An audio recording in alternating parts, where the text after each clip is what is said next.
Hey everyone, welcome back. And this is my review of Ace of Diamond episode 13 entitled You're in the First String Now. Before I get into the review, I need to explain something here, alright? Now, I think this is supposed to be the last episode, so after this you may see my review of the series as a whole, okay? However, I don't know, I'm going to have to do more research on it, because I use Wikipedia for this, and I know it's not the best source of information, but I'm fucking lazy, so fucking sue me, okay? And on Wikipedia, when it says, episodes under the anime television series, at the bottom it says episodes, and it says 13 plus. And then it gives you a hyperlink to go to the list of episodes. The 13th episode was released on December 29th, so yeah, if there is more episodes, then next one will be released January 5th, which is in 2 days from when I'm recording this. I'm recording this at 3:10 a.m. on Friday, the 3rd of January. Okay. So, that being said, I'll have to do more research on this to find out if there's like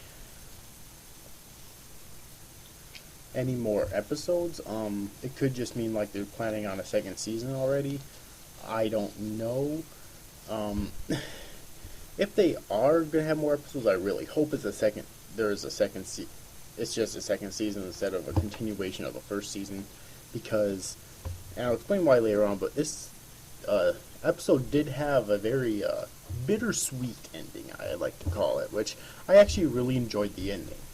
Okay, so that's kind of why I'd be happy with the series just ending here, but if there is going to be more, I'd like it to be a second season rather than more of just the first season. Okay.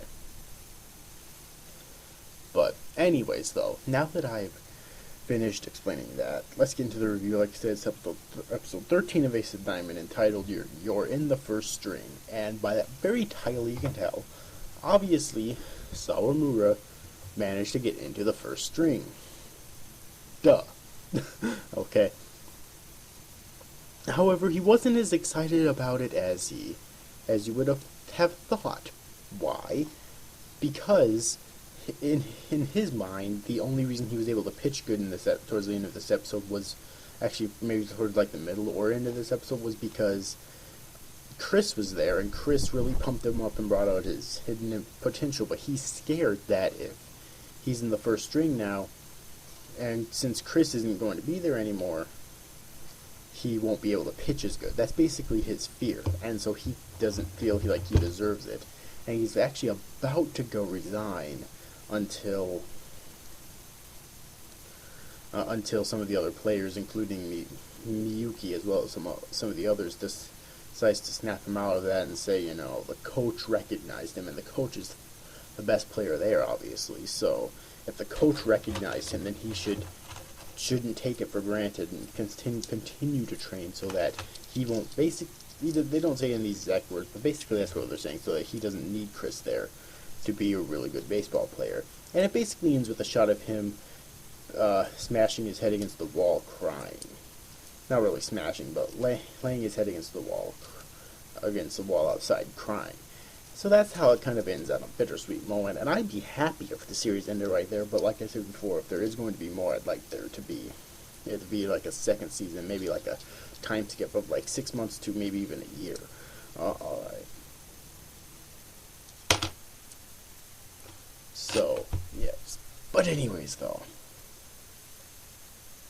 now that we got that out of the way, I want to talk about a specific character, mainly Zygon, who I feel had potential to be a kind of a cool villain for this series, but kind of wasted his potential.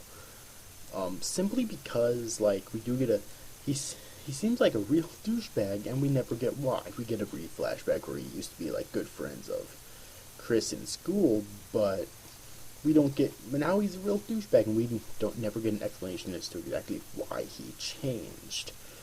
Okay, maybe if there is more episodes, we'll get that later on. I don't know, but right now it seemed Chris's character seemed kind of really forced to me. I mean, Zygon's character seemed really forced to me because we don't get why he changed into the way he is now at all.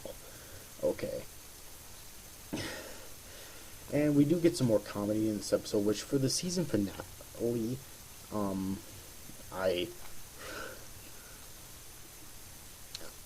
for the season finale, it's like, I think it was kind of forced and kind of unnecessary to put comedy, to put some of the standard comedy you'd find in this series before in this final episode, and I wasn't a big fan of it at all.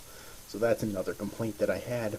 But other than that, I really don't think I had any other complaints. It was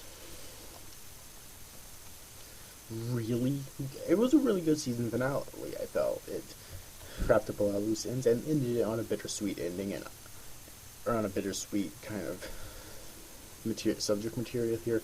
And I'm a really big fan of bittersweet endings. Okay, so that's why I really liked it. So that's it for my episode 13 review. So yeah, I hope you enjoyed it. And again, if this is the last episode, at least of the season, then you'll find my review coming out next. If not, then you'll find episode like 14 review coming out next. Whatever.